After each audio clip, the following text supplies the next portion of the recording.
सागर मोटे तौर पे जब बजट आता है तो आम आदमी को लगता है कि मुझे टैक्स में कुछ रियायत मिल जाए, मेरी कहीं सेविंग्स हो तो वहाँ कुछ राहत मिल जाए, मैं मकान खरीदने जाऊँ तो होम लोन में कुछ कमी आ जाए या फिर मकान बनाने के लिए जिन चीज़ों की ज़रूरत पड़ती है उन पर थोड़े-थोड़े टैक्स कम हो जाए तो मकान सस्ता हो जाए। खरीदारी करने के लिए हम जहाँ कहीं भी जाएँ या तो वो चीज़ सस्ता हो जाए, मेरे पॉकेट में पैसा ज़्यादा आ जाए। अब कहा ये जा रहा है कि ये दोनों स्थितियाँ इस बजट से नहीं बन रही। इस बजट को आप कैसे देख रहे हैं? देखिए, मैं इस बजट को ना 90-10 के हिसाब से देखता हूँ। 90-10 क्यों? 90% चीज़ें मुझे अच्छी लगी इसमें, 10% चीज़ें बुरी हैं।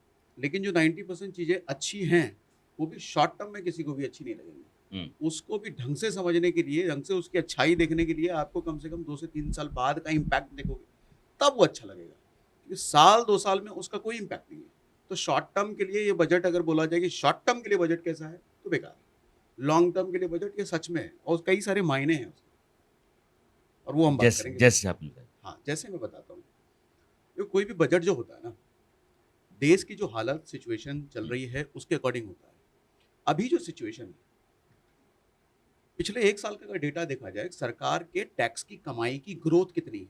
हुँ, 8% है पिछले साल की टैक्स की कमाई की ग्रोथ। उसके पिछले साल आप देखोगे तो 17% थी। मतलब आधी हो गई सरकार के टैक्स की कमाई की ग्रोथ। हुँ, जीएसटी अगर आप देखोगे तो तकरीबन 7.5% के आसपास का ग्रोथ था पिछले के पिछले साल।